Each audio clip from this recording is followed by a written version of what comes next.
Mr. President, on behalf of the Ethiopian delegation and myself, I wish to extend my heartfelt congratulations to you, sir, on your election as President of the 47th session of the United Nations General Assembly. My delegation is confident that under your wise guidance, the current session of the General Assembly will achieve outstanding successes. In this connection, I wish to assure Your Excellency of my delegation's full cooperation in the discharge of your responsibilities. I also wish to express my delegation's sincere appreciation to your predecessor, Mr. Samir Shihabi of the Kingdom of Saudi Arabia, for his able stewardship of the 46th session of the General Assembly. Likewise, I would like to take this opportunity to pay tribute to Dr. Boutros Boutros-Ghali, the Secretary General of the United Nations, for his vigorous efforts to fulfill the mandate bestowed upon him by the world community. We are confident that under his able leadership, the stature of and credibility of the United Nations would be further enhanced. We wish him every success in his endeavors. My delegation is also pleased to extend cordial welcome to all the new members of the United Nations who have joined our family during the last 12 months. Mr. President, the end of the Cold War, which has been a great turning point in history, has been followed by further positive changes in the international political climate. However, it is a matter of concern to us that there are still conflicts raging in many parts of the world. The thaw in relations between East and West did not necessarily lead to total peace, devoid of human suffering and hardships. In this regard, I would like to draw the attention of the Assembly to the unfolding tragedy in Somalia, which defies imagination and affronts our senses and sensibilities. Over the past 2 years, the situation in the country has deteriorated so much that the state has ceased to exist.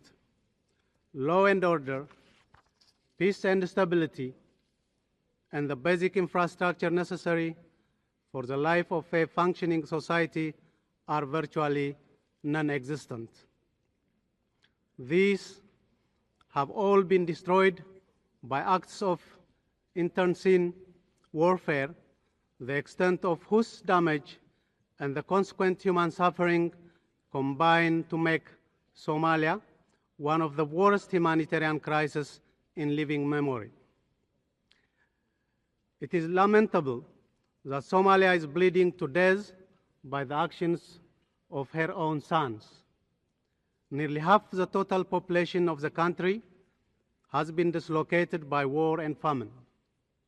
Scores of children and old people are dying every day, while thousands have perished. The Somali people have left their homes and fled to neighboring and other countries.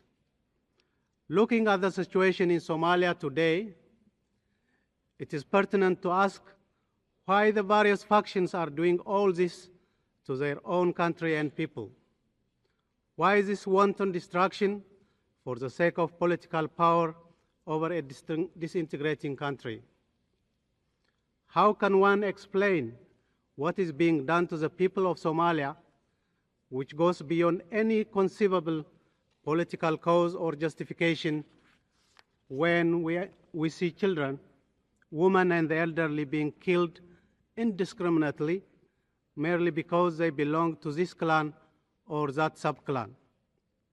Mr. President, this nightmare has to come to an immediate end. The Ethiopian people can speak from their own history of 30 years of conflict that war and the application of brute force and senseless destruction cannot by any means provide the solution to a country's political problems. We believe that the bloodletting in Somalia during the past 2 years should serve as a sufficient lesson to the various factions that the path of conflict could only lead to more catastrophe. Historical knowledge confirms beyond reasonable doubt that the use of force or war had never achieved durable results in the conduct of human affairs. It is our firm conviction that the protagonists in the current crisis in Somalia should make the welfare and interests of the country and people they claim to represent uppermost in their minds. It must be stated, Mr. President, that Somalia's neighbors, the countries of the Horn of Africa, did not spare the slightest effort to bring about a peaceful solution of the tragic conflict. It will be recalled that a Horn of Africa summit on humanitarian issues was convened in Addis Ababa, Ethiopia, in April 1992. The main objective of the summit was to examine the serious humanitarian crisis in the sub-region and work with regional organizations and the United Nations in order to save lives and ultimately bring the warring factions together with the view to seek solution to the fratricidal conflict. At the end of the summit, a declaration, framework of cooperation, and action program was issued. This was followed by the Horn of Africa Conference on humanitarian issues held to formulate modalities for the effective implementation of the summit declaration. A resolution on the situation in Somalia was subsequently adopted, which inter alia provided for the ceasefire among the warring factions, the holding of immediate peace talks leading to national reconciliation and lasting political settlement in the country, and unhindered delivery of humanitarian assistance to the people in need. Most significantly, the summit decided to establish a high-level standing committee of the Horn of Africa on Somalia to coordinate ongoing efforts to bring about peaceful resolution of the conflict. In fulfillment of its mandate, the committee convened an all-party meeting on Somalia in Bahir Dar, Ethiopia, in May 1992. At the meeting, agreement was reached on the effective distribution of humanitarian assistance and on convening a national reconciliation conference. To follow up the implementation of these two agreements, the chairman and members of the committee visited Somalia twice in May and August 1992 and held talks with leaders of various political organizations. The result of the mission has been generally satisfactory under the circumstances. The committee is still actively seized with the crisis in Somalia in all its aspects. The effort by the countries of the Horn of Africa is a practical manifestation of the principle that regional conflicts should, as far as possible, be resolved by the countries of the area concerned. Although the situation in Somalia has for some time been ignored and left to the sidelines, it is encouraging to note that the United Nations and other donor governments are giving it the necessary attention it so rightly deserves. The international effort to distribute humanitarian assistance to those in need should be further intensified as a matter of top priority. The efforts underway by the Horn of African governments, the United Nations, the Organization of African Unity, and others to bring about lasting peace in Somalia should henceforth be pursued in a coordinated manner. We should all speak with one voice to the parties in the conflict. The message they should get should be one and only one, that they cannot continue with their callous disregard for the interests and welfare of the people of Somalia, that the existence of Somalia as a nation should first and foremost be a paramount importance, that there is no way they can achieve their aims through war, and they should be prepared to resolve their differences through peaceful means. In this connection, it is sad to note that there are quarters who are undermining the peaceful resolution of this crisis by supplying weapons to the warring factions instead of relief assistance to the suffering people of Somalia, or dump industrial toxic waste on Somali territory instead of providing medicine to take care of the sick and wounded, and plunder the livestock and marine resources of Somalia instead of providing critically needed humanitarian assistance. We call on these quarters to desist from attempts to polarize the region of the Horn and instead work with us in partnership in our efforts to restore durable peace and stability in Somalia. Mr. President, turning to another issue of concern to us, we have been following closely the positive developments in South Africa. However, we still have serious misgivings about the prospect for the peaceful transformation of South Africa as the system of apartheid still remains in place. We are deeply committed to the decisions and positions of the Organization of African Unity and those of the United Nations, emphasized repeatedly over the years, as well as the principled stand of the democratic forces in South Africa to end the apartheid system once and for all, and set in motion the irreversible process of change towards a multiracial and democratic political order in the country. The current efforts to create the conditions necessary for the success of peaceful negotiations should be encouraged. In this connection, the recent agreement between the ANC and the government to resume negotiations and the release of political prisoners are positive developments. We look forward to the initiation of future talks between all the democratic forces in South Africa and the government, with a view to establishing an interim government to supervise the process of preparation towards a future constitutional order for a multiracial and democratic South Africa. Likewise, we are gravely concerned about the tragic situation in the former Yugoslavia, particularly in Bosnia-Herzegovina. This crisis, which is fast getting out of control, is a serious threat to international peace and security. The continuing bloodshed should be brought to an end, and a political solution acceptable to all parties should be found as soon as possible. In this respect, we are hopeful that the conference currently underway in Geneva, under the auspices of the United Nations and the European Community, would achieve concrete results. We are also following the current peace process in the Middle East. Despite repeated efforts by the international community to broker peace, the situation in the Middle East still hangs in the balance. Nevertheless, the prospects for peace in the area are better today than they have been for a long time. We are therefore hopeful that the Palestinian question, which is at the core of the Middle East problem, would eventually be resolved in accordance with the relevant UN resolutions, with a view to achieving a just and durable global settlement for the region as a whole.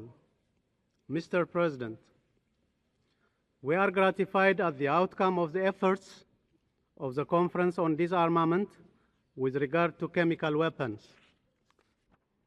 The draft treaty prohibiting the production, use, transfer, and stockpiling of chemical weapons signifies an important step in the global effort to eliminate weapons of mass destruction.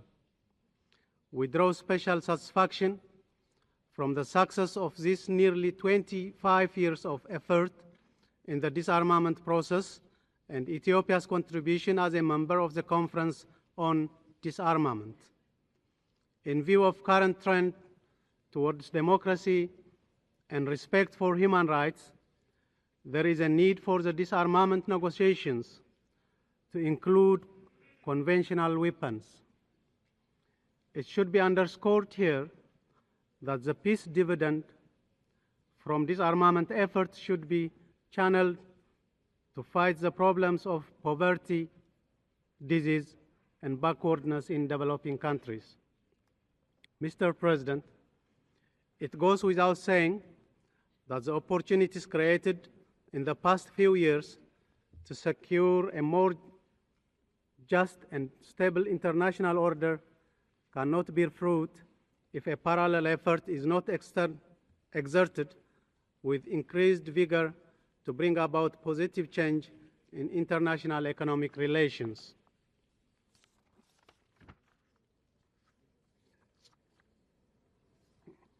In this regard, much more is expected from the United Nations.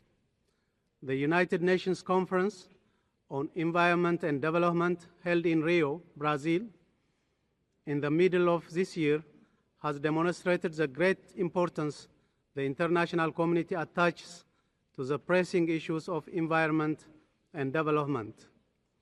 Environmental protection and economic development bear on the future of mankind and affect each country. Therefore, our collective and individual strategic planning activities should aim at solving these two global problems which call for effective international cooperation and mutual consultation. The Rio Declaration and Agenda 21, as well as the two conventions, the Convention on Climate Change and the Convention on Biological Diversity, lay a good foundation for enhanced international cooperation in this area. Moreover, sufficient focus is yet to be given to address the problems of environmental pollution and ecological degradation and desertification. Mr. President, there are certain fundamental thoughts we would like to share with regard to the promotion and strengthening of democracy and democratic institutions in the context of the present international relations. Although democracy may have certain universal features, it is equally true that it also has unique characteristics peculiar to a particular country's socio-political situation. In effect, there cannot be a standard prescription for building democracy applicable to all societies and situations. Realization of this fact should restrain any attempt to prescribe uniform modalities and processes for the establishment of democracy and democratic institutions in different countries. It is incumbent upon those who claim to stand for democracy to help newly democratizing peoples in their effort to consolidate their democratic process rather than confining themselves to leveling criticisms from the sidelines. If in our unrelenting struggle to democratize our country, those forces advocating the strengthening of democracy fail to extend a helping hand and simply watch from a distance, any weakening or failure of the process of democratization would, at least in part, be attributed to their lack of cooperation. It goes without saying that democracy is unthinkable without peace and stability, both internal and interstate. Thus, if the force of democracy support internal democratization process, this would mean a significant step forward in the resolution of internal conflicts. Interstate conflicts can be settled by democratizing interstate relations and by scrupulous observation of norms of international law on interstate relations. Although the parties to an interstate dispute are primarily responsible for the peaceful resolution of their problems, the United Nations and the international community can and should play a significant role in encouraging peaceful settlement of disputes, in the course of which sanctions would be applied as a last resort against a recalcitrant party violating basic norms of interstate relations once all other attempts to resolve disputes have been fully exhausted. It is evident that democracy cannot be nurtured and sustained to grow into a robust institution in countries characterized by economic deprivation and destitution. It is therefore imperative to democratize the international economic order with the same vigor we deploy to democratize the international political order, if we are to strengthen democracy and democratic institutions. To this end, developing countries as a whole should be given assistance to extricate themselves from the quagmire of poverty and underdevelopment. Failure to do so on the part of developed countries would mean aggravation of international tension and conflict in a different form, thereby adversely affecting all our efforts towards lasting peace and socio-economic development.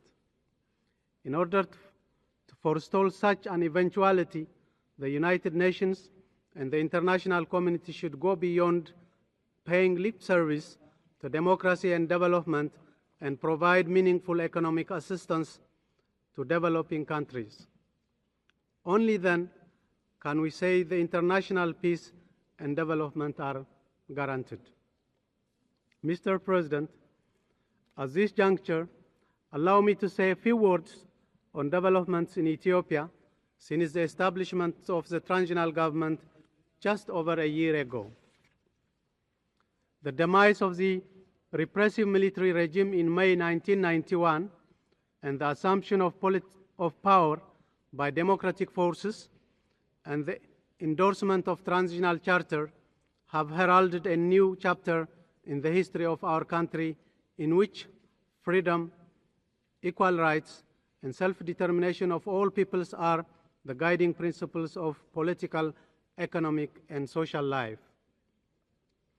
During this short period, while striving to ensure durable peace and stability, after 30 years of bloody civil war, we have been able to lay the groundwork for the creation of a new political order in a country where very little has been known about democratic political and institutional mechanisms.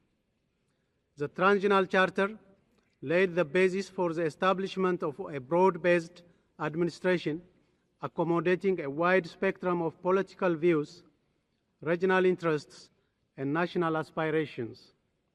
The Council of Representatives, which is the highest legislative authority, consists of dozens of political and social organizations.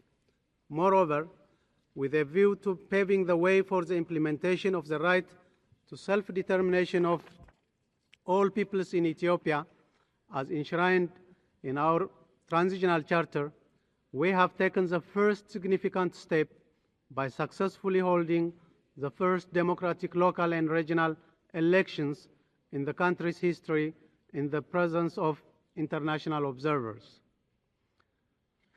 The administration is now firmly in place, leading towards the consolidation of peace, stability, democracy, reconstruction, and development in the country.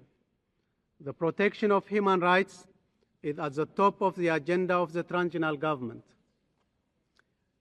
internationally recognized human rights and fundamental freedoms are fully guaranteed in Ethiopia for the first time. The transitional government is fully committed to uphold and protect the rights of individuals and peoples based on the Universal Declaration of Human Rights.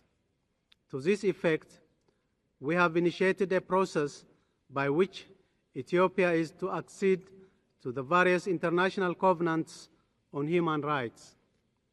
The transitional government of Ethiopia was established under circumstances left by the preceding absolute dictatorship in the country. It was a situation where government accountability and responsibility were unknown. Democratic culture and institutions were non-existent, and where the country's infrastructure was devastated by a long drawn-out war and recurrent drought and famine. Although the absence of pluralist political culture and institutional mechanisms, as well as the fact that our country has just come out of an extended period of intense civil war, have a significant impact upon the process of democratization in Ethiopia in general. The process of democratization, decentralization, and devolution of power is right on track in Ethiopia. This does not, however, mean that the transition from war to peace and from dictatorship to democracy is a smooth process. That is why we chose to go through a transition process with a view to making it possible for us to lay down the necessary preconditions towards a full-fledged democratic order. We have made significant progress in all these areas during the past year of the transition period. As part of the continuing process of democratization in our country, the Council of Representatives has issued a proclamation on the setting up of a Constitution Drafting Commission, which is about to embark upon its important task as soon as organizational matters are finalized. The lesson we have drawn from the first year of transition period is the establishment of democracy, dependable democratic institutions, and democratic culture in a least developed country like Ethiopia, with an economy devastated by war and natural calamities, is an extremely arduous undertaking. However committed one may be, or however strenuously one may strive to achieve this goal, the process is bound to be very slow and full of difficulties and complications. This is not a sign of despair, but an acknowledgement of a concrete reality which is a necessary first step to success in any undertaking. Undaunted by the adverse internal situation at the outset, the transitional government took and is taking bold and decisive steps to lay the groundwork for the socio-economic transformation and democratization of the country. Thus, building of democratic institutions, carrying out major economic reforms, instituting human rights and fundamental freedoms previously unknown in Ethiopia, such as freedom of assembly and association, freedom of expression without any censorship, encouraging the formation of numerous political organizations which are now exercising democratic rights without any hindrance, are only the most salient achievements of the transitional government in the brief period of 1 year. As a result, we can, with full confidence, assert that a new democratic culture and institution are taking shape in our country today. The unity of Ethiopia is being guaranteed on the basis of the unswerving recognition and accommodation of diversity. Again, bold and in many ways unique steps are being taken to resolve the country's internal problems. Although problems may persist, our internal experiment at their resolution is already paying dividends. The Eritrean question has also been resolved by the recognition of the right to self-determination of the Eritrean people. A referendum will be held early next year in the presence of international observers, including the United Nations, to determine definitively the future status of Eritrea. The decision to resolve the Eritrean question through a referendum is one which both in the transitional government of Ethiopia and the provisional government of Eritrea have subscribed to fully without any reservation. They have also declared in no uncertain terms that they will accept the results of the referendum. In effect, the decision is ours and ours alone and belongs in no way to any external force. We are confident that once the people of Eritrea have freely decided their own future, no matter what the outcome of the referendum, the existing and fast developing economic, trade, and social relations between the two peoples based on mutual trust and benefit will be a trailblazer for an economic and social integration in the Horn of Africa sub-region, which we hope to see materialized in the not too distant future. Mr. President, turning to our economic situation, it has been repeatedly stated that Ethiopia's economic potentials sharply contrast with its socio-economic underdevelopment. In addition to drought, war, and famine, mismanagement of the national economy over the years by the former regime have militated against a steady growth of the national economy. Under these rather difficult circumstances, the transitional government of Ethiopia has embarked upon a comprehensive program of new economic policy measures and institutional reform aimed at increasing the role of the private sector in the national economy, rationalizing the public enterprises, improving their management, and generally allowing the promotion of market economy principles and mechanisms. It is imperative that we should exert maximum effort to overcome the multifaceted problems facing the country today and revitalize our national economy. However, it is evident that such an undertaking calls for the availability of vast resources which cannot be mobilized at the national level alone. We therefore call on the international community to extend humanitarian as well as development assistance to supplement our domestic efforts to cope with the emergency situation.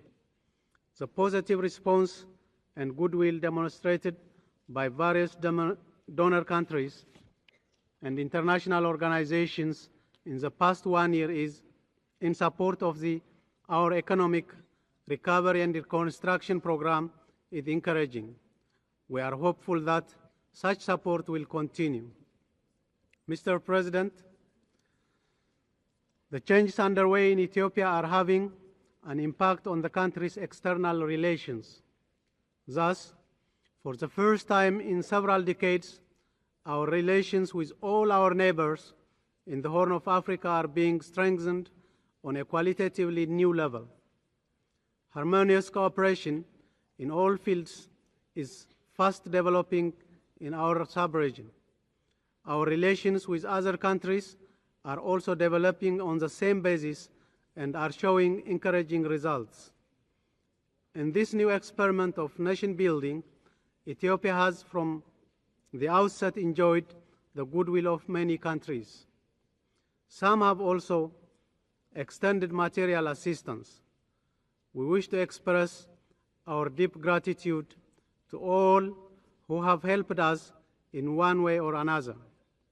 Nevertheless, we have to admit regrettably the fact that the assistance we have so far received, in particular material assistance, falls short of what is needed to make our effort at socio-economic development a success. We therefore call upon again all our friends to provide us with meaningful assistance at this crucial phase of our history.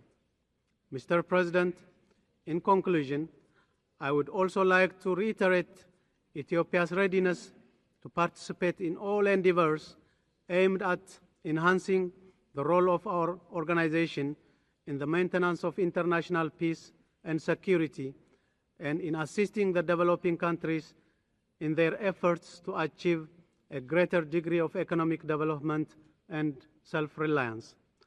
I am hopeful that the present session would review and assess the world situation with a new perspective and a bold approach in order to meet the imperative of the time. We must encourage and promote the positive trends already evident in international relations, and at the same time guard against certain tendencies which carry patent seed of new crisis. I thank you.